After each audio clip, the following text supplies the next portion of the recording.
My cucumbers, they're not pickling cucumbers, they're salad cucumbers. And then down here, cantaloupe. Look, he's struggling to kick his seed off. Cantaloupe, I grew cantaloupe last year and they did not do good. I had one plant that put out cantaloupe we could eat. They didn't get big, but I kept those seeds, and that's what these are. Propagated from the one that grew here. Well, y'all, today's gonna be a little bit of a crafting day. We're cleaning out our attic, and up in our attic we had this old set of Encyclopedia Britannicas, 1943. These were Kevin's mother's, and I saw a lovely project online where you take the old books and you take the covers off, which I don't know. I'm going to have to get a knife or something. I don't think they're going to come off as easily as I had hoped. Oh, there we go. Nothing like good book binding. But anyway, you take the covers off of these lovely old books, and then you stack them and you wrap them with the jute cord, and it's, you know, all the modern things that you see when you go to Magnolia, down at Waco, or if you go to Hobby Lobby and such. And I'm going to leave that roughed up colored edge on there because I like that. And that's going to be the bottom. Now, let's do another one. It's, you know, it's good to have books of different sizes.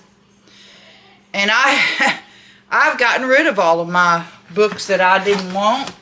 I had a lot of just extra books for decor, and I've gotten rid of them, and I'm just keeping books I really care about and don't want to destroy or get rid of.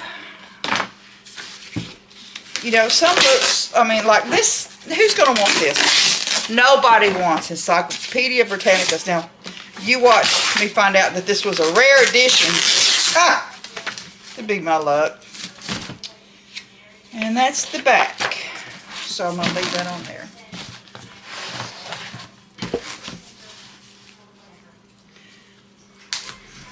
I like these. And since they're so large, I'm just going to do 2. But I am going to take a lot of rope.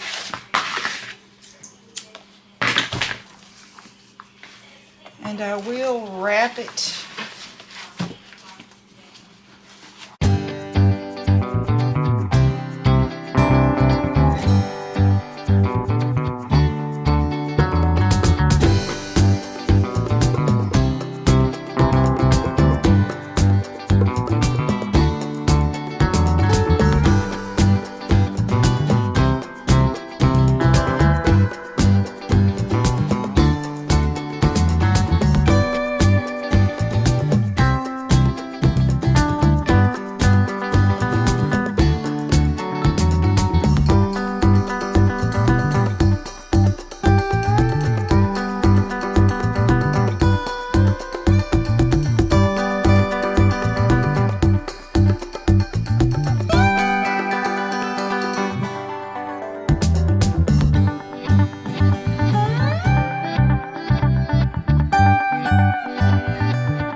Well, in our new camper, we have a pretty good sized table, and you have to spin it around to get in and out of the banquette seating. It's really, really long. It's really nice.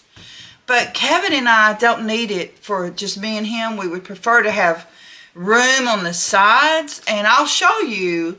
I'll go out there and video it, and when I get this done, I'll video me putting it in there and showing y'all how we're going to swap it out. But this is one of those tabletop rounds that they sell at the big box stores.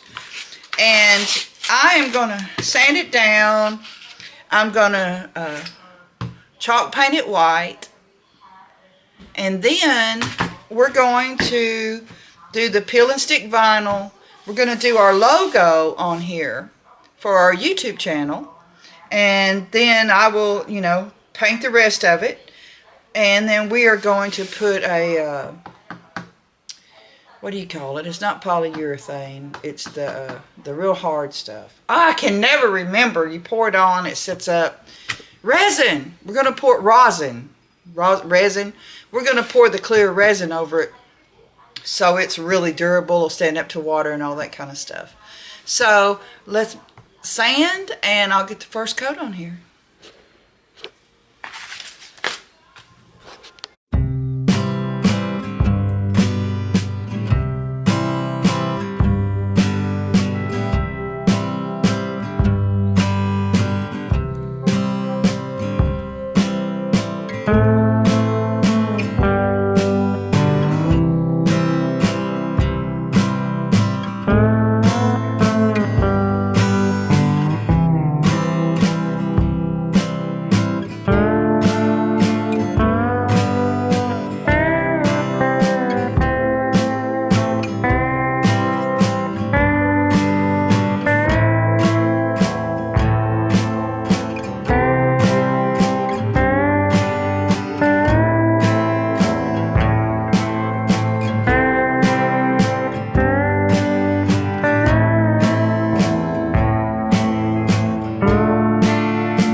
Now that it's dried and the ridges it's sucked down and the ridges have raised up, you can feel it. So next time you paint something, take my advice, come back over it. You don't have to do a lot, but you knock those ridges back. Already, man, you can tell such a difference.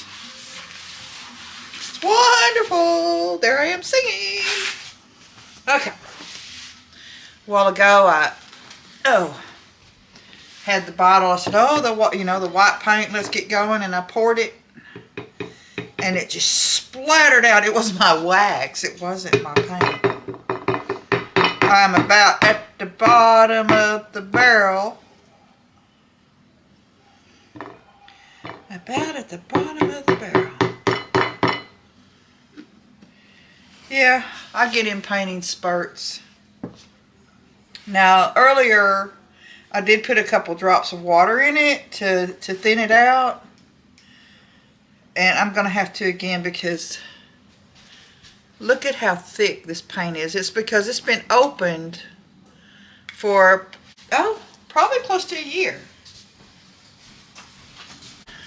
I've got just a little bit of water in there. I don't know if you can see it. I hope you can.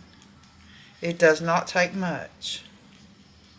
And it kind of wants to like coagulate against the water until you really blend it in. So don't freak out when you do it. It's just paint. That's what I tell people all the time. It's just paint.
You see, this is our regular table, and it spins around really nicely. I have the bracket off of it that goes under it because it's on that new tabletop. This is what goes here to make the banquette seating, and I have a huge cushion that's in storage in the back. So this here is going to stow behind the toilet. It's a perfect spot for it. It holds it. It matches the countertops. So I'm very pleased with the tabletop. I am sorry I did not get the video of me putting the lettering down and the gray paint or pouring the resin. Let me tell you, that's a three-handed job, four-handed job. I had to do it in a big closet I have, and I didn't have good light, so Kevin had to hold a light for me, and I poured it once, and I did not pour enough of the rosin. I didn't know how far it would go. It's self-leveling, and I was hoping to get several projects out of it. Well, one bottle was like $24.99. Two bottles. It's one bottle. It's a 2-bottle process, but it's $24.99, and it took the whole thing. The first pour had air bubbles I didn't see. A couple of bare spots along the edge, so I mixed the rest of it up the next day and poured it, and it did self-level. I have one air bubble in it that I can see, and the edges aren't great, but that was my very first time to ever pour rosin, and I absolutely love it. I totally did not video putting the vinyl lettering down or the gray paint. I did a chalk color called Elephant, because you can see we have gray tones in our camper. And this, look how much room it gives us when we sit down, because I'll be sitting there with my legs this way, and Kevin will be sitting here with his legs this way 99% of the time while we live in this thing.